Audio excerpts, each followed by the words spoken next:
Okay guys, here's the unboxing of the two items that I bought.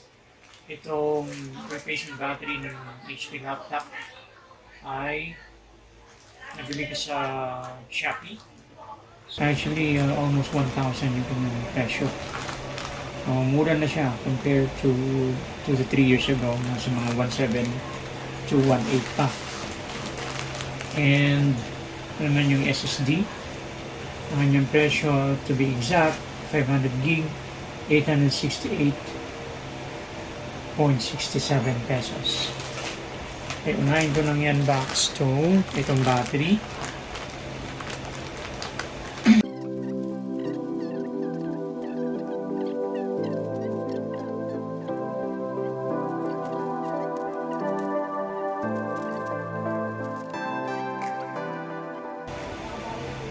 $2,600 mAh yung laman ng battery. So, instruction manual. Yan natin. Saktong-sakto ba? May tsura. Yung original, ito yung replacement. Iba lang yung texture ng bago. Mas maganda yung texture ng original. Yung mga printing niya medyo iba din. Pero parehas naman ng design ng pinaka-model. So ibig sabihin, sasalpak siya. So papasok siya mismo sa laptop. So yun, nakalagay doon mismo 500 gig. Yung mismong nabili natin, yun naman ang pinadala sa atin ng seller.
Guys, ito na disassemble ko na yung laptop.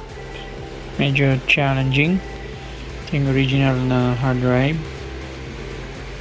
At ito naman yung ipapalit ko dito sa part na to. Dito yung nakasalpak.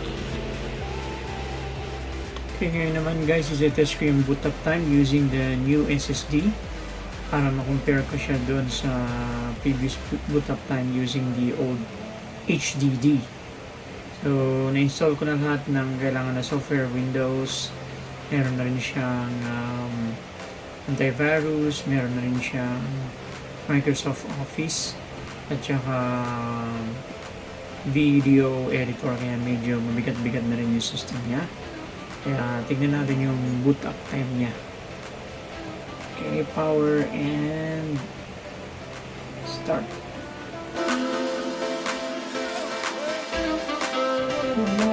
Alright, so ang laki ng improvement guys. So 23 to 24 seconds ang laki ng diferensya doon sa previous boot up time sa original na HDD.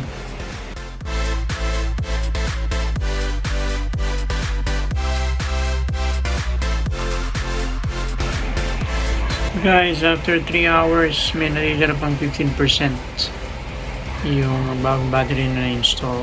Sa akin, good na 3 hours. So, worth it bang mag-upgrade? Definitely. Worth it mag-upgrade. And the second thing is, worth it pa bang i-upgrade itong gantong luma ng laptop? Actually, nabili ko siya originally 26,000. The market price is around 8 to 10,000 na lang. Sin-upgrade ko pa yung mga bago yung battery, tapos yung storage niya, hard drive niya is SSD na. Tapos dinagdagan ko rin siya ng 8 gig. So, tas meron pa siyang dedicated na 2 gig na video card. Kaya medyo mataas-taas yung spec niya. Anong worth it? Ibenta mo siya ng 8,000, 7,000, mas mababarat ka pa. Or upgrade it and then just keep it para magamit mo siya personal, diba? So sa tingin ko mas worth it na i-keep ko na lang tong laptop na ito. Yun lang guys para dito sa video na ito. I hope na natutunan kayo at nagustuhan nyo itong video na ito. Kung hindi pa kayo nakakapag-subscribe, please subscribe, like, kung may share nyo yung video, much appreciated.